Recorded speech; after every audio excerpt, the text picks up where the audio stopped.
Okay. Good morning, students. So, நம்ம போன கிளாஸில் வந்து ரிலேட்டிவிஸ்டிக் குவாண்டம் மெக்கானிக்ஸ் இன்ட்ரோடக்ஷன் பார்த்தோம். ஸோ அதில் வந்து கிளைன் கார்டன் ஈக்குவேஷன் அது வந்து ஒன்று பார்த்தோம். அதுக்கடுத்து எலக்ட்ரோமேக்னடிக் பொட்டன்ஷியல்ஸ் அதனுடைய எக்ஸ்பிரஷன்ஸ் என்னென்ன அப்படின்னு சொல்லி நம்ம வந்து பார்த்தோம். இந்த கிளைன் கார்டன் ஈக்குவேஷன் வந்து பார்த்தோம் அப்படின்னா இது வந்து ஸ்டார்டிஞ்சர் வந்து ஹிம்செல்ஃப் வந்து டிரைவ் பண்ண ஈக்குவேஷன். ஆனால் வந்து இது வந்து ரிலேட்டிவிஸ்டிக் ஈக்குவேஷன். ஸ்டார்டிஞ்சர் முதல்ல என்ன பண்ணார் அப்படின்னா நான் ரிலேட்டிவிஸ்டிக் ஈக்குவேஷனை யூஸ் பண்ணி ஹாமில்டன் யூஸ் பண்ணி ட்ரை பண்ணார். Special theory of relativity apply பண்ணார். ஆனால் ரிசல்ட் வந்து சரியாக வரல. அப்புறம் என்ன பண்ணாங்க அப்படின்னா இதுக்குன்னு தனியாக ஒரு ஹாமில்டோனியன் வேணும் அப்படின்னு சொல்லிட்டு ரிலேட்டிவிஸ்டிக் ஹாமில்டோனியன் பிளான் பண்ணாங்க. ஸோ இந்த ரிலேட்டிவிஸ்டிக் ஹாமில்டோனியன் வந்து பார்த்திங்க அப்படின்னா இது வந்து சிமெட்ரியாக இருந்தது. எதில் உங்களுக்கு ஸ்பேஸ்லையும் டைம்லையும் வந்து சிமெட்ரியாக இருந்தது. ஸோ அதனால் இதை வந்து எடுத்துக்கிட்டாங்க. ஸோ இதை வச்சுட்டு நம்ம அடுத்து வந்து இதை கரெக்டாக அப்ளை பண்ணது யார் அப்படின்னா Kline garden equation. So Kline garden வந்து ரெண்டு பேரும் கரெக்டாக அதை அப்ளை பண்ணி அதனுடைய இம்ப்ளிகேஷன்ஸ் கரெக்டாக பண்ணதுனால அவங்க பேர்லேயே வந்து கிளைன் கார்டன் ஈக்குவேஷன் அப்படின்னு சொல்லி ஃபிக்ஸ் பண்ணிட்டாங்க. ஸோ அதான் நம்ம போன கிளாஸில் பார்த்தோம். அது வந்து relativistic equation, wave equation. Okay, Hamiltonian வந்து ரிலேட்டிவிஸ்டிக் ஈக்குவேஷன். ஆனால் அதில் வந்து ஸ்பின் வந்து இல்லை. So spin 0. அப்போ ஸ்பின் 0 அப்படின்னா கண்டிப்பாக வந்து அது எதுக்கு இருக்கும் அப்படின்னா போசானுக்காக இருக்கும். ஸோ இதுதான் வந்து ஐடியா. அதுக்கடுத்து நம்ம என்ன பார்த்தோம், எலக்ட்ரோமேக்னடிக் பொட்டன்ஷியல்ஸ். ரெண்டு பொட்டன்ஷியல்ஸ் இருக்குது. ஒன்று வந்து வெக்டார் பொட்டன்ஷியல், இன்னொன்று வந்து ஸ்கேலார் பொட்டன்ஷியல். இந்த ரெண்டுமே வந்து it depends on both coordinates, space coordinate and time coordinate. இதை நம்ம வந்து பார்த்தோம். எலக்ட்ரோமேக்னடிக் பொட்டன்ஷியல்ஸில் ரெண்டு both depend on spatial coordinate as well time coordinate. அப்போ ஏ which depends on r, t, phi depends on r, t. So அதிலிருந்து திருப்பி நம்ம வந்து கிளைன் கார்டன் ஈக்குவேஷனை வந்து கொண்டு வரதுக்கு கொண்டு வந்தோம். ஸோ நம்ம இன்றைக்கி கிளாஸில் நம்ம என்ன பார்க்க போகிறோம்னா அதனுடைய கண்டினியூஷன் தான் பார்க்க போகிறோம். ஸோ இன்றைக்கி கிளாஸில் வந்து செப்பரேஷன் ஆஃப் ஈக்குவேஷன். ஸோ இது வந்து ஒன்று பார்க்க போகிறோம். Okay, separation of equation. அதுக்கடுத்து வந்து எனர்ஜி இன் கூலும் ஃபீல்டு, இந்த ரெண்டு வந்து பார்க்க போகிறோம். ஸோ செப்பரேஷன் ஆஃப் ஈக்குவேஷன் ஏற்கனவே குவாண்டம் மெக்கானிக்ஸ் 1 வந்து நம்ம வந்து பார்த்துருக்கோம். டைம் இண்டிபெண்டன்ட் ஸ்டார்டிஞ்சர் ஈக்குவேஷன் வந்து டைம் டிபெண்டன்ட் ஸ்டார்டிஞ்சர் ஈக்குவேஷன் வந்து டைம் இண்டிபெண்டன்ட் ஸ்டார்டிஞ்சர் ஈக்குவேஷன் எப்படி கொண்டு வரோம் அப்படின்னா செப்பரேஷன் ஆஃப் வேரியபிளில் கொண்டு வந்திருக்கோம். ஸோ அதை வந்து என்ன பண்ணியிருக்கோம், சையை வந்து which depends on r, t, அதை வந்து psi of r and t part தனியாக பிரித்தோம். இதே மாதிரி இன்னொரு செப்பரேஷன் ஆஃப் வேரியபிள் வந்து ஹைட்ரஜன் ஆட்டத்தில் ஸ்பெரிக்கல் போலார் கோஆர்டினேட்ஸ் யூஸ் பண்ணி பண்ணோம். So r of r, theta of theta, phi of phi, இந்த 3 வந்து பண்ணோம். ஞாபகம் இருக்கா உங்களுக்கு? ஸோ இது மாதிரி செப்பரேட் பண்ணி பண்ணோம். ஸோ இதே மாதிரி இந்த டெக்னிக் வந்து நம்ம வந்து இங்கே வந்து செப்பரேஷன் வேரியபிளும் யூஸ் பண்ண போகிறோம். அதாவது a which depends on r, t, ரெண்டாவது வந்து phi depends on r, t. So இதை வந்து நம்ம என்ன பண்ண போகிறோம் அப்படின்னா தனித்தனியாக வந்து பிரிக்க போகிறோம். அதுதான் செப்பரேஷன் ஆஃப் வேரியபிள், அந்த technique. So the wave equation psi r, t can be separated with respect to r and t. So r ஆகும் t ஆகும் தனித்தனியாக பிரிஞ்சிருக்கு. The potentials a and phi are independent of time அப்படின்னா they depend only on the coordinates a of r and phi of r. So a of r and phi of r depend பண்ணியிருக்கோம், t depend பண்ணி இல்லை. So முதல்ல வந்து என்ன சொல்லியிருக்கோம், a depends on r and t. So இப்போ வந்து a of r and phi of r. So relativistic quantum mechanics ஏற்கனவே நம்மளுக்கு இந்த ஈக்குவேஷன் வந்து போனதில் பார்த்தோம். 9.37 வந்து போன கிளாஸில் பார்த்தோம். இதுதான் வந்து relativistic quantum mechanics using electromagnetic potentials. இந்த எலக்ட்ரோமேக்னடிக் பொட்டன்ஷியல்ஸில் எப்படி இருக்குது உங்களுக்கு, ஃபஸ்ட்டு பாயிண்ட் வந்து E is replaced by E minus E5. ஒன்று மொமெண்டம் வந்து is replaced by P minus EA by C. இந்த ரெண்டு எக்ஸ்பிரஷனில் நம்ம வந்து முக்கியமானது. ஒன்று மொமெண்டத்துக்கு ஒரு ரிப்ளேஷன், இன்னொன்று வந்து எனர்ஜிக்கு வந்து ஒரு ரீப்ளேஸ்.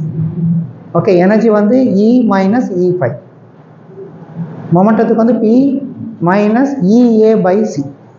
இதை வச்சுட்டு நம்ம என்ன பண்ணோம் அப்படின்னா ஒரு ரிலேட்டிவிஸ்டிக் வேவ் ஈக்குவேஷன் நம்ம வந்து கொண்டு வந்தோம். இந்த ரிலேட்டிவிஸ்டிக் ஈக்குவேஷன் தான் இந்த இருக்குது. ஸோ 9.37 ஈக்குவேஷன் 9.49 எழுதியிருக்கேன் நான். இந்த டேர்மில் பார்த்தீங்க அப்படின்னா எடுத்தோன்னே ஒரு கன்ஸ்டன்ட் கொடுத்துருந்தோம். என்ன கன்ஸ்டன்ட் கொடுத்துருந்தோம், a depends only on r, phi depends only on r, ரெண்டு கன்ஸ்டன்ட் கொடுத்துருந்தோம். அப்போ என்ன அர்த்தம் அப்படின்னா phi does not depend on t, a does not depend on t. இப்போ மூணாவது டேர்ம் பாருங்க, phi depends on t இருக்கு. அப்போ இந்த டேர்ம் வந்து வராது. கிளியரா இருக்கா? ஸோ இந்த டேர்ம் வந்து அடுத்த எக்ஸ்பிரஷனில் போடும்போது இந்த டேர்ம் வந்து இருக்காது. ஏன்னா பிகாஸ் இந்த இடத்துல phi வந்து வித் ரெஸ்பெக்ட் டு t நீங்கள் டிஃபரன்ஷியேட் பண்ணியிருக்கீங்க. ஸோ இப்போ வந்து phi does not depend on t முதல்ல கொடுத்துருக்கோம் நம்ம. அப்போ இந்த டேர்ம் வந்து உங்களுக்கு வந்து வராது. ஸோ இப்போ நம்ம என்ன பண்ண போகிறோம் அப்படின்னா செப்பரேஷன் ஆஃப் வேரியபிள் அந்த டெக்னிக் யூஸ் பண்ணி செப்பரேட் பண்ண போகிறோம். psi of r, t equals e of r e power minus et by h cross. Okay, so இதுதான் வந்து செப்பரேட் பண்ணியிருக்கீங்க. இந்த செப்பரேஷன் ஆஃப் வேரியபிளை வந்து psi of r, t which is equal to e of r e power minus et by h bar. இதை நீங்கள் differentiate பண்ணுங்கள் with respect to time t. ஏன்னா இங்கே பாருங்கள் with respect to time t இருக்குது, இது வந்து டைம் ஸ்கொயர் இருக்குது. 2 times you are going to differentiate with respect to t. அதனால வந்து 2 times நீங்கள் டிஃபரன்ஷியேட் பண்ணுங்கள். இந்த எக்ஸ்பிரஷன் கொடுத்து சப்ஸ்டிட் பண்ணுங்கள், we will get the equation. So இதுதான் வந்து ஐடியா. இப்போ டிஃபரன்ஷியேட் பண்ணுவோமா? இதை டிஃபரன்ஷியேட் பண்ணிங்க அப்படின்னா e of r வந்து கான்ஸ்டன்ட், ஏன்னா வித் ரெஸ்பெக்ட் டு t தான் நம்ம டிஃபரன்ஷியேட் பண்ணுறோம். ஸோ e of r அப்படியே போட்டிங்க, இதை டிஃபரன்ஷியேட் பண்ணுங்கள், you will get minus ie by h cross. e of r e power minus et by h cross. So இதை இன்னொரு டைம் டிஃபரன்ஷியேட் பண்ணுங்கள். இதை இன்னொரு டைம் டிஃபரன்ஷியேட் பண்ணோம்னா, ஏன்னா இந்த இதில் பார்த்தீங்கன்னா 2 times இருக்குது, அதனால் வந்து இன்னொரு டைம் டிஃபரன்ஷியேட் பண்ணிங்க அப்படின்னா you will get இதே டேர்ம் வரும் உங்களுக்கு, மைனஸ் மைனஸ் ப்ளஸ்ஸாக இருக்கும், i into i square minus, அதனால் ஒரு minus. So minus e square by h bar, e square by h bar square e of r e power minus et by h bar. அப்போ இந்த இதுக்கு மேலே நீங்கள் இதை ரீப்ளேஸ் பண்ணலாம், இந்த டேர்முக்கு மேலே இதை ரீப்ளேஸ் பண்ணலாம். நான் ஏற்கனவே சொன்ன மாதிரி மூணாவது டேர்ம் வந்து 0 வரும். ஸோ அதை சிம்பிளை பண்ணி இந்த மாதிரி போட்டாச்சு. ஓகே, ஸோ இந்த ஈக்குவேஷன் எப்படி போகுது? இந்த ஈக்குவேஷனாக மாறி 9.53 மாறிடுது. ஸோ இதில் தேர்ட் டேர்ம் வந்து 0. இப்போ இந்த டேர்முக்கு பதிலாக அந்த d square psi by dt square, d square psi by dt square, அதுக்கு மேலே இதை போடலாம்ல. இங்கே ஏற்கனவே மைனஸ் இருக்குது, இங்கே ஏற்கனவே ஒரு மைனஸ் இருக்குது, அதனால் என்ன ஆகுது? ப்ளஸ்ஸாக மாறிடுது. So plus h bar square e square by h bar square u of r. இங்கே வந்து psi of r e of r e power இருக்குது, சரியா? அந்த e பவர் காமனாக இருக்கிறதுனால எலிமினேட் பண்ணிடலாம். ஓகே, ஸோ இங்கே உங்களுக்கு என்ன கிடைக்கும்? h bar square e square by h bar square e of r minus 2. இங்கே வந்து d பை dt, இங்கே பாருங்கள் ஒரு minus i e by h cross இருக்குது. ஓகே, அதே மாதிரி மைனஸ் மைனஸ் உங்களுக்கு வந்து ப்ளஸ்ஸாக மாறிடுது, அந்த i இன்ட்டு i ஸ்கொயர், அதனால் மைனஸ் வந்துடுது. So minus 2e h cross 5e by h இதாக இருக்குல்ல, e பை h. இந்த டேர்ம் உங்களுக்கு போட்டாச்சு. இந்த லாஸ்ட் டேர்ம் உங்களுக்கு லாஸ்ட் டேர்ம் வந்து இந்த இருக்குல்ல, இந்த லாஸ்ட் டேர்ம் அப்படி வந்துச்சு. ரைட் ஹேண்ட் சைட் டிஸ்டர்ப் பண்ணணும், அப்படியே இருக்கட்டும். ஸோ லெஃப்ட் ஹேண்ட் சைட் மட்டும் நம்ம சிம்பிளை பண்ணுவோம். ஸோ இந்த h bar ஸ்கொயர் கேன்சல் ஆயிடுது, இந்த h bar கேன்சல் ஆயிடுது, இந்த எக்ஸ்பிரஷன் இந்த மாதிரி மாறிடுது. ஓகே, ஸோ அஸ் யூஷுவல் இதை வெளியே எடுத்துட்டு which operates on e of r போட்டிங்க அப்படின்னா இந்த டேர்ம் கிடைக்கும். ஸோ இது வந்து a square minus 2ab plus b square formula. அப்போ a minus b whole square formula. So a minus b whole square formula போட்டிங்கன்னா உங்களுக்கு லெஃப்ட் ஹேண்ட் சைடு இந்த மாதிரி ஆகுது. கிளியராக இருக்கா? சரி, இப்போ நம்ம வந்து ஸ்பெஷலைசேட் பண்ண போகிறோம். ஸோ என்ன ஸ்பெஷலைசேட் பண்ண போகிறோம் அப்படின்னா we are going to assume that it's a spherically symmetric. Spherically symmetric பண்ணிவிட்டு அதில் வந்து வெக்டார் பொட்டன்ஷியல் 0ன்னு சொல்லிட்டு அசியூம் பண்ண போகிறோம். ஸோ வெக்டார் பொட்டன்ஷியல் வந்து ஸ்பெரிக்கலி சிமெட்ரிக்காக இருக்கிறதுனால வெக்டார் பொட்டன்ஷியல் ஏ வந்து ஈக்குவல் டு 0ன்னு சொல்லி அசியூம் பண்ண போகிறோம். ரைட் ஹேண்ட் சைடில் பாருங்கள், ரைட் ஹேண்ட் சைடில் எங்கெங்கே ஏ இருக்குதோ அது ஃபுல்லாக 0 ஆயிடுது. ஸோ இந்த டேர்ம் 0 ஆயிடுது, இந்த டேர்ம் 0 ஆயிடுது, இந்த டேர்ம் 0 ஆயிடுது. ஸோ இந்த டேர்ம் மட்டும்தான் உங்களுக்கு கிடைக்குது. ஸோ நம்ம அடுத்த அசம்ஷன் முதல்ல என்ன அசம்ஷன் பண்ணோம்? phi of r, t, phi of r, a of r, t, a of r. அடுத்தது ஸ்பெரிக்கலி சிமெட்ரிக்கில் வெக்டார் பொட்டன்ஷியல் ஃபுல்லாக 0 அசியூம் பண்ண போகிறோம். ஸோ உங்கள் ரைட் ஹேண்ட் சைடு ஈக்குவேஷன் எப்படி மாறுது அப்படின்னா இந்த மாதிரி வந்து. ஓகே, என்ன ரீசன் அப்படின்னா ஃபார் ஆல் ஸ்பெரிக்கல் சிமெட்ரிக் வந்து போனோட ஹைட்ரஜன் ஆட்டத்தில் குவாண்டம் மெக்கானிக்ஸ் 1ல் பார்த்தோம். அதில் பார்த்தீங்க அப்படின்னா இந்த மாதிரி R of R, theta of theta, phi of phi. அந்த theta of theta, phi of phi வந்து எப்படி எழுதுவோம்? ஸ்பெரிக்கல் ஹார்மானிக்ஸ் போட்டு ஒய்எல்லாம் தீட்டா கமா ஃபைன் போடும். So product of these two தனித்தனியாக செப்பரேட் பண்ணுறது. அந்த இன்ட்ரடியூஸ் பண்ணுறதுக்காண்டி தான் நம்ம வந்து என்ன பண்ணியிருக்கோம் அப்படின்னா இங்கே வந்து அந்த வெக்டார் பொட்டன்ஷியல் ஏ வந்து 0ன்னு அசைவ் பண்ணியிருக்கோம். ஓகே, ஸோ இப்போ நம்ம இதே ஈக்குவேஷன் இந்த வேவ் ஃபங்க்ஷன் வச்சுட்டு நம்ம வந்து ரேடியல் பார்ட் மட்டும் ஹைட்ரஜன் ஆட்டத்தில் கண்டுபிடிச்சோம். அந்த ரேடியல் பார்ட்டோட ஈக்குவேஷன் இந்த நீங்கள் குவாண்டம் மெக்கானிக்ஸ் 1ல் வந்து ஃபஸ்ட் யூனிட்டில் நீங்கள் வந்து படிச்சிருப்பீங்க, நம்ம டிஸ்கஸ் பண்ணியிருக்கோம். ஸோ இது வந்து radial part. Okay, radial hydrogen ஆட்டத்தினுடைய ரேடியல் பார்ட் ஷ்ராடின்ஜர் ஈக்குவேஷன் நீங்கள் செப்பரேட் பண்ணி கிடைக்குது பார்த்தீங்களா, அந்த ரேடியல் பார்ட்டுடைய ஈக்குவேஷன் இந்த இருக்குது. ஓகே, இதில் வந்து எல் வந்து orbital quantum number, orbital angular momentum, அதில் orbital quantum number. So which is equal to 0. Okay, so இது கிளியராக இருக்கா? Okay, so similar way we solve equation 9.58. இதே மாதிரி வந்து 9.58 வந்து நம்ம வந்து எப்படி சால்வ் பண்ணோன்னு பார்ப்போம். ஓகே, ஸோ நம்ம என்ன கிடச்சிருக்கு அப்படின்னா அதுதான் அந்த equation E minus E5 of r whole square E of r equal to அந்த ஈக்குவேஷன், இந்த பழைய ஈக்குவேஷன் இந்த இருக்குல்ல, இந்த ஈக்குவேஷன் நான் அப்படியே எழுதியிருக்கேன். ஓகே, அந்த ஈக்குவேஷன்லேருந்து அந்த ரைட் ஹேண்ட் சைடில் ஃபஸ்ட் டேர்ம் எடுத்து நான் லெஃப்ட் ஹேண்ட் சைடு கொண்டாடுறேன்.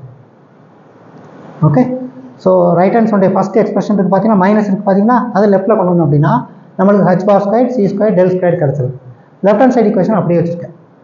அந்த minus plus m square c power 4 மைனஸாக மாறிடுது. ஸோ ஒரே ஈக்குவேஷனை கன்வெர்ட் பண்ணிட்டோம். சரியா? இப்போ divide by h bar square c square divide பண்ணுங்கள். அப்போ del square plus 1 by h bar square c square E minus E5 whole square minus m square c power 4 V of r equal to 0. சரியா? இப்போ இந்த தட்டிலாம் radial part convert பண்ணி hydrogen ஆட்டத்துக்கு எப்படி நம்ம ரேடியல் பார்ட் கன்வெர்ட் பண்ணி நம்ம பண்ணோமோ அதே மாதிரி இந்த வந்து இந்த மாதிரி நீங்கள் எழுதலாம். இந்த மாதிரி எழுதலாம் ரேடியல் பார்ட்.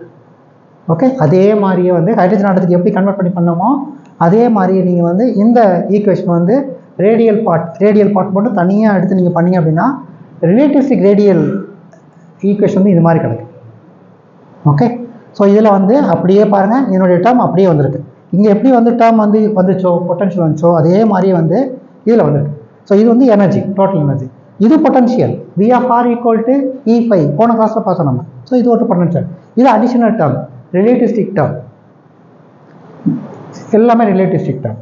இது வந்து நான் ரிலேட்டிவிஸ்டிக். ஸோ அதுக்குள்ள டிஃப்ரென்ஸ் இதுதான், மற்றபடி வந்து சேம் தான். ஸோ இது வந்து ரிலேட்டிவிஸ்டிக் ரேடியல் ஈக்குவேஷன், இது வந்து நான் ரிலேட்டிவிஸ்டிக் ரேடியல் ஈக்குவேஷன். ஸோ இதுதான் இதனுடைய டிஃப்ரென்ஸ். ஸோ இப்போ இந்த ஈக்குவேஷன் ரெடியூஸ் டு நான் ரிலேட்டிவிஸ்டிக் ரேடியல் ஈக்குவேஷன் நீங்கள் இப்போ சப்ஸ்டிட் பண்ணிங்க அப்படின்னா E equal to mc² plus E இதில் போய் சப்ஸ்டிட் பண்ணிங்க அப்படின்னா இதை வந்து நம்ம வந்து நான் ரேடியல் ஈக்குவேஷன் நம்ம வந்து கொண்டு வந்துடலாம். எப்படி கொண்டு வருவோம்? E equals mc² plus E இதில் போட்டிங்கன்னா அந்த mc² கேன்சல் ஆயிடுது. சரியா? இந்த E5 வந்து உங்களுக்கு என்ன கிடைக்கும்? உங்களுக்கு E5 அது வந்து V ஆஃப் ஆர் வந்துடும், பொட்டன்ஷியல் வந்துடும். ஸோ அந்த மாதிரி வந்து அந்த ஈக்குவேஷனுக்கு இது வந்து ஈக்குவலாக இருக்கும். ஓகே, ஸோ போட்டோம் அப்படின்னா உங்களுக்கு என்ன கிடைக்குதுன்னு பாருங்கள். ஸோ E டேஷ் இந்த செகண்ட் பார்ட் மட்டும் எடுத்துக்கிட்டேன், இதனுடைய செகண்ட் பார்ட் மட்டும் எடுத்துக்கிட்டேன். ஸோ செகண்ட் பார்ட் மட்டும் எடுத்தோம் அப்படின்னா 1 by h bar square c square. அந்த இது வந்து பார்த்தீங்கன்னா E equals mc² E prime, இங்கே வந்து E டேஷ் இருக்குது. Okay, so E dash plus mc² minus E5 whole square அந்த மைனஸ் m² c ஸ்கொயர் அதனுடைய செகண்ட் பார்ட் மட்டும் எடுத்துக்கிட்டேன். ரெடியூஸ் ஆகுதா இல்லைன்னு பார்ப்போம், செக் பண்ணுவோம். ஸோ அந்த ஈக்குவேஷன் இதாக இருக்குது, அதுக்கு மட்டும் ரீப்ளேஸ் பண்ணியிருக்கேன். ஸோ இதை நீங்கள் எப்படி எழுதலாம்? E dash minus E5 plus mc² minus m² c power 4 எழுதலாம். இதை எக்ஸ்பேண்ட் பண்ணுங்கள். இதை வந்து a plus b whole square formula. நான் என்ன பண்ணியிருக்கேன் அப்படின்னா இந்த டேர்ம் மட்டும் ஒன்றா வச்சுருக்கேன். இந்த டேர்ம் ஒன்றா வச்சுக்கிட்டு இதை ஃபுல்லாக ஏன்னு வச்சுருக்கேன், இதை ஃபுல்லாக பின்னு வச்சுருக்கேன். Okay, so a plus b whole square formula use பண்ணுறோம். ஸோ இதை ஃபுல்லாக வச்சுருக்கிறதுனால அதுக்கடுத்து a ஸ்கொயர், இது வந்து b ஸ்கொயர். இந்த ரெண்டு டேர்ம் ஜாயின் பண்ணது 2ab வந்துருச்சா? Minus m² c power 4. இந்த டேர்மும் அந்த லாஸ்ட் டேர்மும் கேன்சல் ஆயிடும். இந்த டேர்ம் வந்து E டேஷ் மைனஸ் E5, இந்த E டேஷ் மைனஸ் E5 காமனாக வெளியிடுங்க. E டேஷ் மைனஸ் E5 ஒரு E மைனஸ் E5 வந்துடுது. இங்கே வந்து 2mc² வந்து கிளியராக இருக்கா? இப்போ இந்த mc² வேல்யூ வந்து போன கிளாஸில் பார்த்தோம், it's very very high value. So mc² வந்து ரொம்ப ஹையாக இருக்குது E டேஷை கம்பேர் பண்ணும்போது, அதே மாதிரி E5 கம்பேர் பண்ணும்போது ரொம்ப ரொம்ப ஹையாக இருக்குது. அதனால் வந்து இந்த ஈக்குவேஷனை நீங்கள் வந்து அந்த கம்பேர் பண்ணதுனால நம்ம E டேஷ் E5 வந்து நம்ம எப்படி மாறுதுன்னு வந்து பார்க்க போகிறோம். ஸோ இதை ரெண்டையும் கம்பேர் பண்ணும்போது இதை நெக்லெக்ட் பண்ணிடும். ஓகே, mc² வேல்யூ இதை காட்டணும் வந்து அதிகமாக இருக்கிறதுனால இதை நெக்லெக்ட் பண்ணிடுவோம். அப்போ E dash minus E5 multiplied by 2mc² r. Okay, இப்போ இந்த சி ஸ்கொயர்டு கேன்சல் ஆயிடும். அப்போ 2m by h bar squared வந்துச்சா, multiplied by e dash minus e5. So 2m by h bar squared e dash minus e5. அந்த relativistic radial equationல second பார்ட்னுடைய expression இந்த மாதிரி மாறிடுச்சு. 2m by h bar squared e dash minus e5க்கு வந்துச்சு. இப்போ substitute பண்ணுங்க. So first part அப்படியே இருக்கு. Second part என்ன பண்ணியிருக்கோம், அந்த எக்ஸ்பிரஷன் பதில் நம்மளுக்கு ஆன்சர் கிடைச்ச எக்ஸ்பிரஷன் இந்த வந்துருச்சு. அதே தேர்ட் எக்ஸ்பிரஷன் அப்படியே இருக்கு. இப்போ இந்த டேர்ம் பாருங்க, இந்த டேர்மை வந்து நம்ம வந்து நான் ரிலேட்டிவிஸ்டிக் ஈக்குவேஷனோட கம்பேர் பண்ணி அப்படின்னா ஈக்குவலாக இருக்கு. 2m by h bar squared e minus e5. இந்த e5 தான் v of r potential. So அடுத்த இதில் பார்த்தீங்க அப்படின்னா உங்களுக்கு வந்து தெரியும், இந்த எக்ஸ்பிரஷன் பார்த்தீங்க அப்படின்னா அந்த பழைய எக்ஸ்பிரஷன் அப்படியே எழுதியிருக்கேன் நான். ஓகே, ஸோ இந்த expression if e dash is replaced by e போட்டிங்க அப்படின்னா, இந்த e dash பதில் e போட்டிங்க அப்படின்னா இந்த எக்ஸ்பிரஷன் வந்து அப்படியே வந்து நான் ரிலேட்டிவிஸ்டிக் ஈக்குவேஷனுக்கு ஈக்குவலாக இருக்கு. ஸோ எதை அசியூம் பண்ணியிருக்கோம், நம்ம இதை அசியூம் பண்ணியிருக்கோம். இந்த மாதிரி நீங்கள் அசியூம் பண்ணிட்டீங்க அப்படின்னா நம்மளுக்கு என்ன கிடைக்கும் அப்படின்னா, நான் ரிலேட்டிவிஸ்டிக் ஈக்குவேஷன் வந்து நான் ரிலேட்டிவிஸ்டிக் ஈக்குவேஷனுக்கு ஈக்குவலாக இருக்கும். சரியா, இப்போ இதில் வந்து v of r equal to e5 போட்டிங்க அப்படின்னா, இதில் போட்டிங்க அப்படின்னா அப்படியே வந்து ஸ்டார்டிங்கனுடைய நான் ரிலேட்டிவிஸ்டிக் ஈக்குவேஷனுக்கு இது வந்து கரெக்டாக இருக்கும். So that's the radial part of the relativistic equation is given by this expression. So இதுதான் வந்து first part. This radial part of the relativistic equation which contains only r of r, phi of r, t இங்கே இதில் இல்லை. Okay, so அதுதான் அந்த technique, separation of variable. அந்த technique use பண்ணி R மட்டும் தனியாக கொண்டு வந்திருக்கோம், டீயை வந்து எலிமினேட் பண்ணியிருக்கோம். ஆர் இருக்கு, இதே மாதிரி it depends only on r. Okay, spherical symmetry assume பண்ணியிருக்கோம். ஸ்பெரிக்கல் சிமெட்ரிக்கு அசியூம் பண்ணதுனால ஏ வந்து 0 எடுத்திருக்கோம். அதனால நம்மளுக்கு எக்ஸ்பிரஷன் இந்த மாதிரி கிடைக்குது. ஸோ இதுதான் வந்து radial part of relativistic equation. ஒரு பார்ட் வந்து முடிஞ்சிருச்சு. எல்லாருக்கும் இது புரியுதான்னு பாருங்க. It depends only on r. Thus we have separated the variables r and t. So we have obtained radial part of relativistic equation using separation of variables. எல்லாருக்கும் இது புரியுதுல? ஸோ இது வந்து ஒரு பார்ட். இனிமேல் அடுத்த பார்ட், எனர்ஜி லெவல்ஸ் இன் த coulomb field. இது வந்து அடுத்த பார்ட். ஸோ ஃபர்ஸ்ட் பார்ட் வந்து செப்பரேஷன் ஆஃப் வேரியபிள்ஸ், ரெண்டாவது பார்ட் வந்து எனர்ஜி லெவல்ஸ் இன் த கூலும் ஃபீல்ட். எனர்ஜி லெவல்ஸ் இன் த கூலும் ஃபீல்ட் நம்ம ரேடியல் பார்ட் என்ன ஈக்குவேஷன் கண்டுபிடிச்சோமோ அதே ஈக்குவேஷன் நம்ம சப்ஸ்டிட் பண்ண போகிறோம் எடுத்த உடனே. அதுதான் நம்ம வந்து ஆரம்பிக்க போகிறோம். First point. செகண்ட் பாயிண்ட் வந்து கூலும் ஃபீல்டு கொடுத்துருக்காங்க. கூலும் ஃபீல்டுக்குடைய எக்ஸ்பிரஷன் பார்த்தீங்க அப்படின்னா இதுதான் கூலும் ஃபீல்டுடைய எக்ஸ்பிரஷன். ஏற்கனவே நம்ம படிச்சிருக்கோம் பார்த்தீங்களா, v equals minus e square by 4 pi epsilon naught r படிச்சிருக்கோம். அதுதான் கூலும் ஃபீல்டு. அந்த கூலும் ஃபீல்டு உங்களுக்கு இன்சர்ட் பண்ணிங்க அப்படின்னா எப்படி வந்து மாறுது, சேஞ்ச் ஆகுது, எனர்ஜி லெவல்ஸ்லாம் எப்படி வந்து மாறுது, எனர்ஜி கரெக்ஷன்ஸ் ஏதாவது இருக்கா. அதில் நம்ம பார்த்துருக்கோம், ஹைட்ரஜன் ஆட்டத்துக்கு ஒரே ஒரு எனர்ஜி மட்டும்தான் கிடச்சிருக்கு ஹைட்ரஜன் ஆட்டத்துக்கு. இங்கே வந்து எத்தனை எனர்ஜி வருது, எனர்ஜி கரெக்ஷன்ஸ் ஏதாவது இருக்கா, ரெண்டும் ஒரே ஆன்சராக வருதா இல்லையா. இது வந்து ரிலேட்டிவிஸ்டிக் கேஸ். நம்ம பார்த்தது வந்து நான் ரிலேட்டிவிஸ்டிக் கேஸ். நான் ரிலேட்டிவிஸ்டிக் கேஸில் ஹைட்ரஜன் ஆட்டத்துக்கு நம்ம கண்டுபிடிச்சிருக்கோம் மைனஸ் 13.6 எலக்ட்ரான் வோல்ட் எனர்ஜி தான் ஹைட்ரஜன் ஆட்டம். அதுக்கு ஒரு எக்ஸ்பிரஷன் போட்டிருக்கோம். அதே எக்ஸ்பிரஷன் வந்து இங்கே வருதா இல்லையான்னு பார்ப்போம்.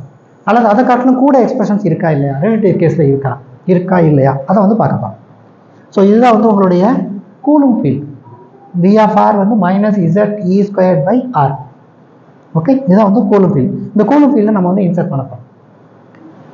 So we know already the relativistic equation, radial part of the relativistic equation is given by this equation. So we know already. We are going to solve in the case of Coulomb field. Okay, and we will find the energy levels. Energy levels கண்டுபிடிக்க போறோம். We have assumed the vector potential A is 0. போனோட்டம் பண்ண மாதிரி வந்து A வந்து 0 சொல்லி assume பண்ண போறோம். ஏன்னா இது வந்து ஸ்பெரிக்கலி சிமெட்ரிக். ஸ்பெரிக்கலி சிமெட்ரிக் அப்படின்னா A வந்து 0வா இருக்கு. அந்த scalar potential phi of r வந்து இண்டிபெண்டன்ட் ஆஃப் t. ஏற்கனவே சொல்லியிருக்கோம் phi of r, t. அந்த t வந்து நம்மளுக்கு வராது. அதனால வந்து phi depends only on r. We'll consider spherical potential in this problem. Spherical potential இருக்கிறதுனால உங்களுக்கு வந்து என்ன கிடைக்கும் அப்படின்னா அந்த எவ்ரி டைரக்ஷன் வந்து சேமாக இருக்கும். So v of r vector equal to v of r, spherical potential. So v of r equal to இந்த இடத்துல e phi of r. Coulomb field expression இந்த இருக்கு. இந்த இதனுடைய சப்ஸ்டிட் பண்ணும், இல வந்து சப்ஸ்டிட் பண்ணும். So v of r equal to e phi of r ல இந்த v of r தான் இந்த இருக்கு. அப்போ மைனஸ் இருக்குது, ஏற்கனவே மைனஸ் இருக்குது. இ ஃபைவ் ஆஃப் ஆருக்கு பதில் எதை போடுவீங்க? மைனஸ் இசட் இ ஸ்கொயர் போடுவீங்க. மைனஸ் மைனஸ் ப்ளஸ்ஸாக மாறிடுது. ஸோ ப்ளஸ்ஸாக மாறி இந்த ஸ்டெப் எல்லாருக்கும் புரியுதான்னு பாருங்கள். அதே equation radial part of the relativistic equation. அந்த ஈக்குவேஷன் என்ன பண்ணியிருக்கோம்? கூலும் ஃபீல்டுடைய எக்ஸ்பிரஷன் உங்களுக்கு சப்ஸ்டிட் பண்ணியிருக்கோம். ஸோ இந்த வந்துச்சு, ஹோல் ஸ்கொயர் வந்துச்சு. ஓகே, இப்போ அடுத்து வந்து அதை சிம்பிளை பண்ணுவோம். எப்படி சிம்பிளை பண்ணுவோம் அப்படின்னா, இந்த பார்ட்டை வந்து நான் தனித்தனியாக எழுதுறேன். ஸோ இந்த செகண்ட் பார்ட் இருக்கும், ஃபர்ஸ்ட் பார்ட் அப்படியே இருக்கும், தேர்ட் பார்ட் அப்படியே இருக்கும். இந்த பார்ட்டை மட்டும் பார்த்தீங்கன்னா ஸ்கொயர் பண்ணிட்டு தனித்தனியாக எழுத போகிறோம். ஸோ எழுதுனேன் அப்படின்னா உங்களுக்கு இந்த மாதிரி கிடைக்கும். இதை ஸ்கொயர் பண்ணுங்கள். Z plus z e plus z e square by r whole square இருக்குது பார்த்தீங்களா? இதை ஸ்கொயர் பண்ணிங்க அப்படின்னா you will get this e square minus m square c power 4 by h bar square c square. இந்த மாதிரி வந்து 4 டேர்ம்ஸாக உங்களுக்கு வந்துடுது. இந்த லாஸ்ட் பார்ட் அப்படியே இருக்குது, லாஸ்ட் பார்ட் அப்படியே இருக்குது. இந்த பார்ட் மட்டும் உங்களுக்கு வந்து தனித்தனியாக எழுதுனாலும் இந்த மாதிரி உங்களுக்கு கிடைக்கும். So now we are going to introduce some coordinates. Okay, என்னென்னு பாருங்கள். Rho equals alpha R. நம்ம ரோ ஈக்குவல் டு ஆல்ஃபா ஆர்னு சப்ஸ்டிட் பண்ண போகிறோம். அப்போ R equal to rho by alpha. So எங்கெங்கே ஆர் இருக்குதோ அங்கெல்லாம் என்ன பண்ணுவீங்க? ரோ பை ஆல்ஃபா போடுவீங்க. ஓகே, இப்போ ஒரு ஆர் ஸ்கொயர் இருக்குது. அப்போ என்ன கிடைக்கும் உங்களுக்கு? Rho square by alpha square. So alpha square போட்டாச்சு. Alpha square by rho square. அதுக்கடுத்து ஒரு டிஆர் இருக்குது. டிஆர்னா டிஃபரன்ஷியேட் பண்ண உங்களுக்கு என்ன கிடைக்கும்? டி ரோ பை ஆல்ஃபான்னு மட்டும் வரும். ஸோ கீழே வரதுனால அது மேலே போயிடுது. அதனால் alpha d by d rho. அதுக்கடுத்து ஆர் ஸ்கொயர். ஆர் ஸ்கொயர் எப்படி ரீப்ளேஸ் பண்ணுறீங்க? Rho square by alpha square. அதுக்கடுத்து இந்த ஒரு ஆர் இருக்குது. ஆருக்கு மேலே டி ரோ பை ஆல்ஃபான்னு வரும். இந்த ஆல்ஃபா மேலே போடுவோம், இந்த ஆல்ஃபா வரும். So first part clear. இந்த alpha into alpha, alpha square constant தானே? அந்த ஆல்ஃபா ஸ்கொயர் இந்த ஆல்ஃபா ஸ்கொயர் கேன்சல் ஆகிடும். ஓகே, அதனால் அடுத்த டைம் பாருங்கள் உங்களுக்கு என்ன கிடைக்கும் அப்படின்னா, இந்த ஆல்ஃபா ஸ்கொயர் டிவைட் பண்ணும்போது வரும், டோன்ட் வரி. ஸோ இந்த ஆல்ஃபாவும் சேர்ந்து இந்த ஆல்ஃபா ஸ்கொயரை கேன்சல் பண்ணிடுச்சு. ஓகே, ஸோ இது ஃபஸ்ட் பார்ட். செகண்ட் பார்ட் வந்து அப்படியே எழுதியிருக்கோம். இதில் எந்த டிஸ்டர்ப் பண்ணல. இந்த எக்ஸ்பிரஷன் அப்படியே இங்கே இருக்குது. அதே எக்ஸ்பிரஷன் அப்படியே இருக்கா? ஸோ அதே எக்ஸ்பிரஷன் அப்படியே இருக்குது. இப்போ டிவைட் பை ஆல்ஃபா ஸ்கொயர். இதை ஆல்ஃபா ஸ்கொயராக டிவைட் பண்ணுங்கள். டிவைட் பண்ணிங்க அப்படின்னா யூ வில் கெட் இந்த ஆல்ஃபா ஸ்கொயர் கேன்சல் ஆகிடுது. 1 பை ரோ ஸ்கொயர். இந்த டேர்ம் அப்படியே வந்துடுது. நேற்று சொன்ன மாதிரி வந்து இந்த ஆல்ஃபா ஸ்கொயர் கேன்சல் ஆகிடுது. அதனால் இது முடிஞ்சிருச்சு. இப்போ இங்கே வந்து ஒரு ஆல்ஃபா ஸ்கொயரை டிவைட் பண்ணியிருக்கீங்க. இங்கே வந்து ஆல்ஃபா ஸ்கொயர் டிவைட் பண்ணதுனால இங்கே ஒரு ஆல்ஃபா ஸ்கொயரில் வந்து ஒரு ஆல்ஃபா இருக்குது, மற்ற டேர்ம்லாம் அப்படியே இருக்குது. So divide by alpha square. இங்கே ஆல்ஃபா ஸ்கொயர் இல்லாமல் இருக்கும். So equation 9.75. ஓகே, ஸோ அடுத்தது இந்த டேர்ம் அப்படியே எழுதியிருக்கோம். இந்த டேர்ம் அப்படியே வந்திருக்கு. இந்த டேர்ம் அப்படி இருக்குது. இந்த டேர்ம் மட்டும் நம்ம வந்து இந்த ரோ டேர்ம், இங்கே ஒரு ரோ ஸ்கொயர் இருக்குல்ல, அதை ரெண்டையும் கம்பைன் பண்ணி என்ன அப்படி இருக்குன்னா, இது ரெண்டையும் வந்து ஒரு மைனஸை வெளியே எடுத்திருக்கேன். அதனால் இது வந்து ப்ளஸ்ஸாக மாறுது, இது வந்து மைனஸாக மாறுது. அதர் டேர்ம்லாம் அப்படியே இருக்குது. இதில் பார்த்தீங்க அப்படின்னா இந்த டேர்ம் வந்து அப்படியே இங்கே வந்திருக்கு, இந்த டேர்ம் அப்படியே இங்கே வந்திருக்கு. ஸோ இந்த ரோ ஸ்கொயர் காமனாக இருக்கிறதுனால வெளியே எடுத்துருக்கு. எல்லாருக்கும் இது புரியுதான்னு பாருங்கள். இந்த டேர்ம் என்ன பண்ணியிருக்கோம்? ஒரு மைனஸில் வெளியே எடுத்துருக்கீங்க. ஸோ இது வந்து ப்ளஸ்ஸாக மாறிடுது. இந்த இருக்கா, இது வந்து மைனஸாக மாறி இருக்குது. இந்த ரோ ஸ்கொயர் காமனாக இருக்கிறதுனால கீழே ரோ ஸ்கொயர் எழுதிருக்கு. So it's equal. Last expression மட்டும் சேஞ்ச் பண்ணியிருக்கோம். ஓகே, கிளியராக இருக்கா? சரி, இப்போ we know the radial part of non-relativity equation நம்மளுக்கு ஏற்கனவே தெரியும். இதுதான் radial part of the complete radial part of the non-relativity equation. இதாக இருக்குது. lambda by rho minus 1 by 4 minus L into L plus 1. Okay, இப்போ இதை வந்து இந்த ப்ரீவியஸோட நீங்கள் கம்பேர் பண்ணணும். இந்த இடத்துல இதோட நீங்கள் வந்து இது வந்து நான் ரிலேட்டிவிஸ்டிக், இது வந்து ரிலேட்டிவிஸ்டிக். ஸோ இதை ரெண்டையும் நம்ம வந்து கம்பேர் பண்ணி அதுக்கு ஈக்குவல் டேர்மாக போடணும். இப்போ என்ன பண்ண போகிறோம் அப்படின்னா, இதில் we are going to introduce lambda equal to n dash plus L plus 1, where n dash வந்து radial quantum number, L வந்து orbital quantum number. This equation can be compared with the relativistic equation. முன்னாடி சொன்ன மாதிரி compare பண்ணுவோம். Okay, so இதுதான் வந்து இந்த முன்னாடி எழுதியிருக்கோம் பார்த்தீங்களா, இந்த ஈக்குவேஷன் அப்படியே இங்கே எழுதியிருக்கேன். ஓகே, ஸோ இந்த ஈக்குவேஷனில் இது ரெண்டும் சேமாக இருக்குது. ரிலேட்டிவிஸ்டிக், நான் relativistic, radial part first part வந்து சேமாக இருக்குது. கூலிங் ஃபீல்டு மட்டும்தான் மாறி இருக்கு. அதனால் இந்த இதை நீங்கள் கம்பேர் பண்ணும்போது we are going to introduce ஒரு ஃபேக்டரை நம்ம இன்ட்ரடியூஸ் பண்ணுவோம். இதில் பாருங்கள், இந்த இதை ஃபுல்லாக வந்து பாருங்கள் லேம்டா பை ரோ இருக்குது. இங்கே வந்து என்ன பண்ணுறேன், இந்த ரோ விட்டுட்டேன் அப்படின்னா இதை ஃபுல்லாக நான் என்ன பண்ணலாம் அப்படின்னா லேம்டா போடலாம். இதை கம்பேர் பண்ணுங்கள், அப்போ லேம்டா பை ரோ வந்துடும். புரியுதெல்லாம் இருக்கும். இந்த ரோவை மட்டும் தனியாக எடுத்துகிட்டு ரிமைனிங் டேர்ம்லாம் என்ன பண்ணுறேன், நான் லேம்டான்னு எழுதுறேன். அதனால் லேம்டா பை ரோக்கு வந்துருச்சு. அப்போ இந்த டேர்ம் ஃபுல்லாக நான் லேம்டான்னு கொண்டு வந்துட்டேன். First point. இதுலேருந்து என்ன கண்டுபிடிக்கலாம்? நீங்கள் லேம்டா தெரிஞ்சு அப்படின்னா எனர்ஜி கண்டுபிடிக்கலாம். லேம்டா தெரிஞ்சுனா பின்னாடி நம்ம பார்க்க போகிறோம். ஸோ லேம்டா ஈக்குவல் டு இங்கேயே நம்ம சொல்லியிருக்கோம், லேம்டா டிஃபைன் பண்ணியிருக்கோம். எப்படி டிஃபைன் பண்ணியிருக்கோம்? n dash plus l plus 1. n dash வந்து ரேடியல் குவாண்டம் நம்பர், l வந்து ஆர்பிட்டல் குவாண்டம் நம்பர் டிஃபைன் பண்ணியிருக்கோம். அப்போ லேம்டா ஈக்குவல் டு இந்த எக்ஸ்பிரஷன். இப்போ அடுத்தது போ, இந்த இதில் இதையும் கம்பேர் பண்ணுங்கள். இந்த டேர்ம் கம்பேர் பண்ணுங்கள். மைனஸ் அப்படியே இருக்குது, பிரச்சனை இல்லை. 1/4 இருக்குது, இங்கே வந்து 1/4 இல்லை. அதனால என்ன பண்ணுறோம் அப்படின்னா மல்டிப்ளை டிவைட் பை 4. கிளியராக இருக்கா? இங்கே ஒரு 4ஆல் மல்டிப்ளை பண்ணி ஒரு 4ஆல் டிவைட் பண்ணுறேன். அப்போ வந்து 1/4 வந்துடுது. அப்போ ரிமைனிங் டேர்ம் இந்த டேர்ம் ஃபுல்லாக என்ன பண்ணிருக்கேன் அப்படின்னா 1ன்னு வச்சுக்கிறேன். ஏன்னா மேலே 1 தானே இருக்கு, 1 வச்சுக்கிறேன். அதாவது 4 multiplied by m square c power 4 minus e square divided by h bar square c square alpha square வந்து 1ன்னு வச்சுக்கிறேன். இந்த ஆல்ஃபா ஸ்கொயர் இங்கிட்டு கொண்டு வந்துடுறேன். அப்போ ஆல்ஃபா ஸ்கொயர் ஈக்குவல் டு இந்த ரிமைனிங் டேர்ம் எழுதியாச்சு. இப்போ இதை போட்டு பாருங்க, அந்த ஆல்ஃபா ஸ்கொயர் போட்டு பாருங்க, கரெக்டாக 1/4 கரெக்டாக கிடைக்கும். ஸோ செகண்ட் எக்ஸ்பிரஷன் வந்து ஓவர். தேர்ட் அதுக்கடுத்து என்ன பண்ணோம் அப்படின்னா இதை வந்து nu equal to another term, nu equal to z e square by h bar c நான் அசியூம் பண்ணுறேன். ஓகே, அப்போ இதில் தூக்கி போடுங்க. இதில் z e square by h bar c எடுத்தீங்க அப்படின்னா உங்களுக்கு லேம்டா வந்து இன் டேர்ம்ஸ் ஆஃப் நியூ எப்படி கிடைக்கும் அப்படின்னா 2e nu divided by h bar c ஆல்ஃபான்னு கிடைக்கும். நியூ வந்து z e square by h bar c போட்டோம் அப்படின்னா இந்த இதில் வந்து என்ன இருக்குது பாருங்க, z இருக்கு, e ஸ்கொயர் இருக்கு, ஒரு h பார் ஒரு c இருக்கு. சரியா? அப்போ இந்த டேர்ம் எடுத்து பதில் நான் நியூ போட்டேன் அப்படின்னா இந்த லேம்டா எப்படி மாறுது? இன் டேர்ம்ஸ் ஆஃப் நியூவில் 2e nu by h bar c alpha மாறுது. இப்போ இந்த டேர்ம் எல்லாத்தையும் இதில் தூக்கி போடுது. இந்த இதுக்கு மேலே அப்படியே ரீப்ளேஸ் பண்ணுவேன். என்ன கிடைக்கும் பாருமா? அதே மாதிரி உங்களுக்கு கிடைக்கும். என்ன கிடைக்கும் பாருங்க, இது பேர் என்ன பண்ணுறீங்க? லேம்டா பை ரோ 1/4 கரெக்டாக மைனஸ் 1/4. இந்த remaining term l into l plus 1 மைனஸ் அந்த டேர்ம் பாருங்க, நியூ வந்து z e square by h bar c square பண்ணுங்க, you will get minus nu square by rho square. அந்த டேர்ம் கம்பேர் பண்ணுங்க. ஸோ இது வந்து ரிலேட்டிவிஸ்டிக் ரேடியல் ஈக்குவேஷன், அது வந்து நான் ரிலேட்டிவிஸ்டிக் ரேடியல் ஈக்குவேஷன். எல்லாம் ரெண்டும் சேமாக தான் இருக்கு எக்ஸப்ட் இந்த ஃபேக்டர், இந்த நியூ ஃபேக்டர்.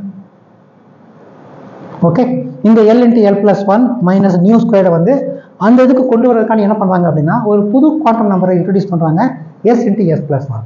இப்போ என்ன பண்ணலாம், இந்த டோட்டல் இதுக்கு பதிலாக நீங்கள் s into s plus போட்டிங்க அப்படின்னா ஆல்மோஸ்ட் சேமாக இருக்கும். ஓகே, இந்த நியூ ஸ்கொயர் மட்டும் மாறி இருக்கு. அதனால என்ன பண்ணுறோம் அப்படின்னா இந்த டோட்டல் இருக்கிறத வந்து s into s plus 1 அப்படி கொண்டு வந்துடுவாங்க. So s into s plus 1 by rho square. புரியுதா?